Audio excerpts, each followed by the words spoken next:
One of the biggest problems we face today is the Israel and Palestine conflict. It has been more than 70 years since the Middle East has seen a good day because of these two. To find the foundation of the problems in this area, we have to go back in time, a very long time ago. In this video, we're not trying to take sides between Palestine or Israel. We just want to explain the history on what happened. You can let us know what you think in the comments. We have to go to 1700 BC, and that's around 3,700 years ago. In this area, which was called Israel back then, there were three prophets named Abraham, Jacob, and Isaac. These three lived in a place called Canaan. The people of this area were called the Israelis, and the land was called the land of Israel.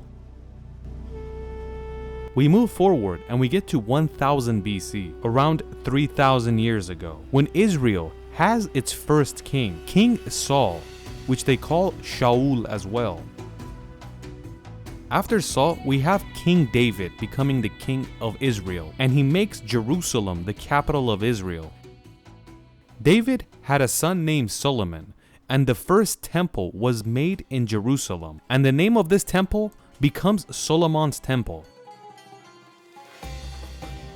After Solomon dies, Israel divides into two pieces. The north side was the kingdom of Israel, which Samaria was the capital of, and in the south side it was kingdom of Judea, and Jerusalem was the capital. This division was the first problem this area had faced before. The Jewish people that lived here always had issues with the people living around them, and they always had problems with each other. Any empire that would form next to them, they would enslave the people of Israel, or even kill them. Any power that conquered Jerusalem, they would destroy the temple alongside it. But when the Jews returned, they would rebuild the temple once again. We reach the time of Cyrus the Great, and this history we're telling you is mentioned in the Old Testament and the New Testament, meaning the Bible. And it says the Babylonians and Assyrians enslaved the Jewish people, and they had destroyed the temple in Jerusalem. Cyrus the Great takes over that entire area and frees the Jews and allows them to build their temple in Jerusalem. Some say this is a story and there's no truth to it, but this story has been mentioned in the Old Testament and the Bible. After the Achaemenid Empire, we have the Parthians, and on the western part of the world, we have a brand new empire forming, and it's getting bigger and bigger, and it's moving towards east.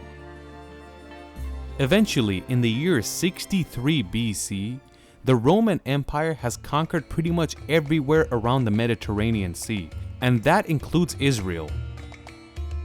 The Romans did not like the Jews, and that is why they immediately changed the name of this place. Instead of Israel, they put the name of Palestine.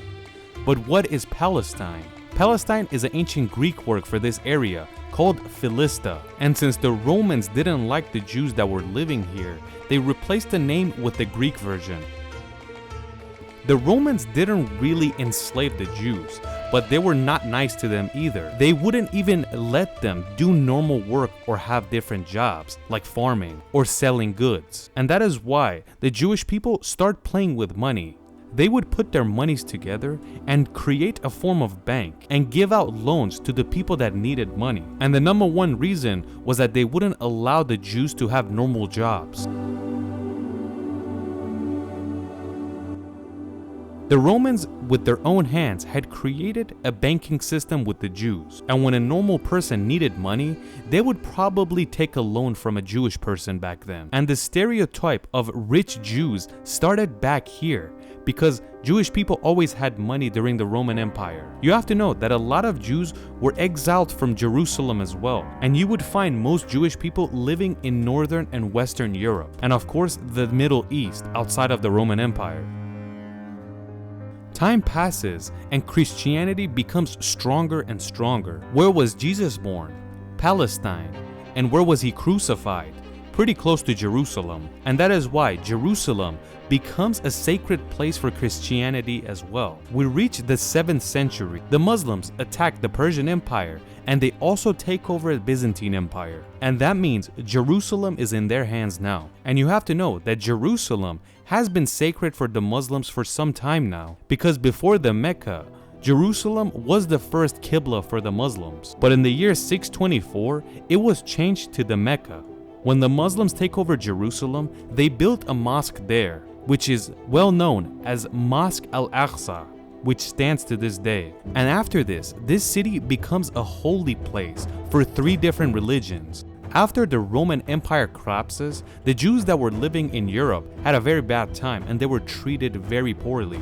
In Europe, Christianity has become very radical, and they would blame the Jews for crucifying Jesus.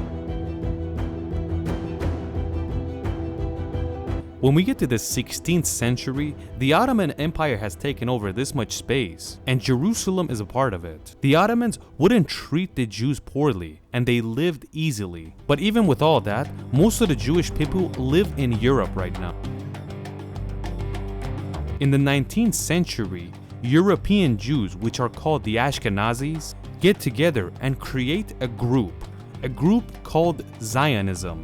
And Zionism's goal was to take back the Holy Land of Israel. When we enter the 20th century, tens of thousands of Jews from Europe are moving to Jerusalem, and right now it's the part of the Ottoman Empire. A few years after this move, World War I begins. After World War I, the Ottoman Empire has collapsed, and most of the land is in British hands, a little bit of it in French hands, and a little bit in Russian. First of all, the British create 3 different countries that are made up: Kuwait, Iraq, and Jordan. But back then, Jordan was called Palestine, but they removed the name of Palestine and put Jordan. And that little area that is in Israel's hands now was called British Mandate for Palestine.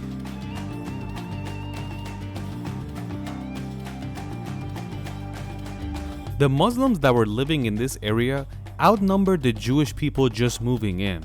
And that is why they always had problems with each other from the very beginning, and they would even shoot each other in the street once in a while.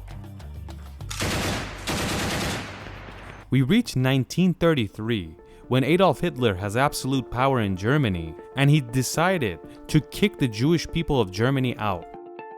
He realized that Zionism is the most important group of Judaism, and he decided to make a deal with them. Long story short, he wanted to kick out 60,000 Jewish people from Germany to Palestine.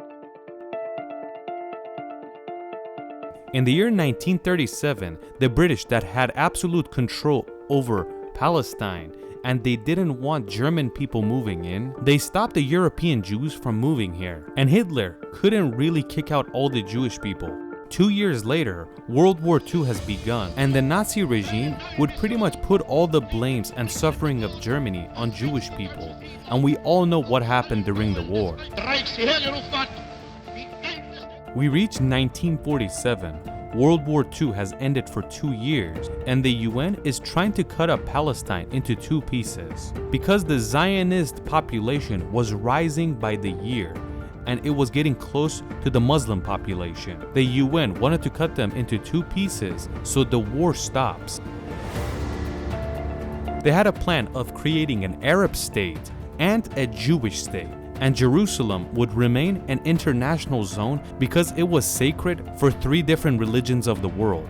The Muslim people were extremely against this idea of the United Nations, and they said the entire land of Palestine belongs to the Muslims. 1 year later, the British exit out of Palestine, and now the Zionism that had a lot of power now took over this much land, and they said this land is called the Land of Israel now. A civil war breaks loose in this area, and of course, most Arab countries take the side of Palestine, and a war begins between the Zionists and the Arabs. But the Israelis, with the help of some countries, push the Palestinians back, most of them in the West Bank and a little bit in the Gaza Strip. After the Zionists took power, more than 750,000 Palestinians were kicked out of the country, and they were forced to move to Jordan and Lebanon. Tension rises every day between the Arabs and the Jewish people until we get to the year 1967, and a war begins between all the Arab countries and Israel, and it's famous as the 6-Day War. The Arabs didn't have much to say against Israel, but Israel had a lot of help, especially from the US. After the 6 days, Israel took over the complete Sinai area of Egypt. They take over the West Bank, and they also take the Golan Heights from Syria. After the 6-Day War, more Palestinians are kicked out of the country, and more Jewish people from around the world are moving into Israel. And for the first time, the Jewish outnumber the Muslims. After that, the tension has not stopped, and they're always trying to make a deal, and they always try to cut this land into two. But the Israelis believe that this land belongs to them, and they don't want to share Jerusalem. After 2007, the Palestinians get cut up into two places, one section in the West Bank and the other in the Gaza Strip, and they don't agree with each other on anything. In the Gaza Strip, we have Hamas, and their only goal is to destroy the Zionist regime, and they decline any offer of making peace. But on the West Bank, they want to make a deal with the Israeli government.